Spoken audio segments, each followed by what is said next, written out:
Foundation. So we'll now turn to public forums. Kicking things off, I'd like to welcome Stephen Wood, who is here to share some observations about cycle infrastructure and road safety. Welcome.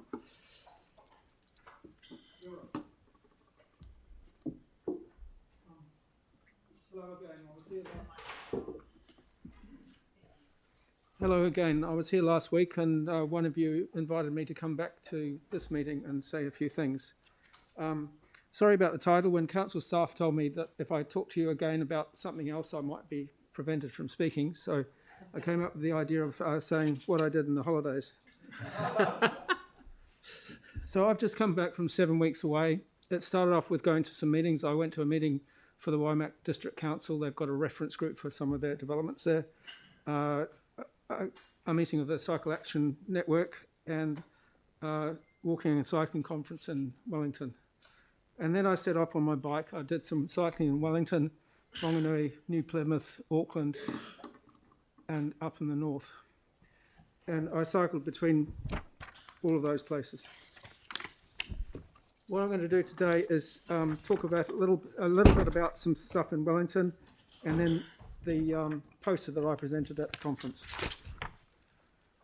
A few years ago, I worked with a woman on the publication of a magazine, and she was called Claire Pascoe. She's now leading the cycleway team in the Wellington City Council, and they've got a new approach. They have a plan, and they put in a lot of stuff with temporary adaptable materials, see how it goes, and then in a few years' time, they'll ratify that and put it in with permanent materials. And they're doing some pretty cool stuff. And so we've only seen that in Christchurch in a few places. Ferry Road was sort of done with faster things, Park Avenue, and more recently Gloucester Street. But if you've got a chance, have a look at some of that stuff. It's pretty amazing. This is one before and after picture, which probably is a bit staged, but so they're achieving change within Wellington. I went around some of the facilities there, and it's pretty cool. One of the neatest things is being able to bike up to the Payson Reserve, cross in there, and bike around the cricket ground. The rest of it, I'm going to talk a little bit about what I presented in the poster at the conference, and it was about why don't more people cycle. And safety is obviously one. There is a risk, but the perception of that safety isn't always the same as the real safety. People are very concerned about cycling on rural roads. In fact, people actually were quite scared about my trip when I said I was going to go to North Island. But one of the graphs there from Waka shows that the risk to cyclists is much higher in the cities than on rural roads. The things that can happen, the individual risks are quite different, and but city roads are more dangerous than cycling. Attitudes to cycling, lots of reasons people give, but the biggest barrier to people going out and cycling more is how people drive their cars. So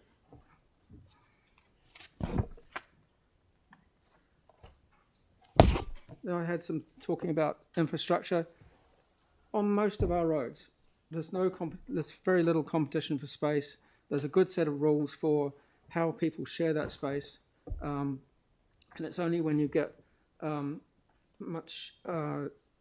competition and some congestion that we need to think about having protected or separated spaces for cycles. Those are happening in a lot of places, and there are some kinds of road infrastructure that are going to be quite hazardous for cyclists. One example is multi-lane roundabouts. It's pretty hard to make a multi-lane roundabout somewhere that you can cycle through safely. Another one I came on my trip is roads with median barriers, cheese cutter wire median barriers down the centre. It means people haven't got the room to give you the room on the road.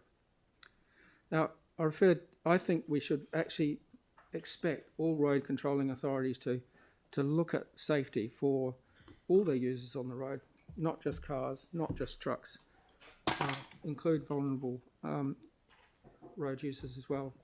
we should be clear what the safety plan for those sorts of people on your roads are. Just a few things about road rules. One of the advantages of riding on the road compared with riding on a shared path is that there's a really good, clear set of rules. And on a path, that's not quite so clear. So how I deal with this, I choose my routes according to the type of trip. I sometimes will like being a fast, strong and fearless rider and ride on roads that other people won't go near.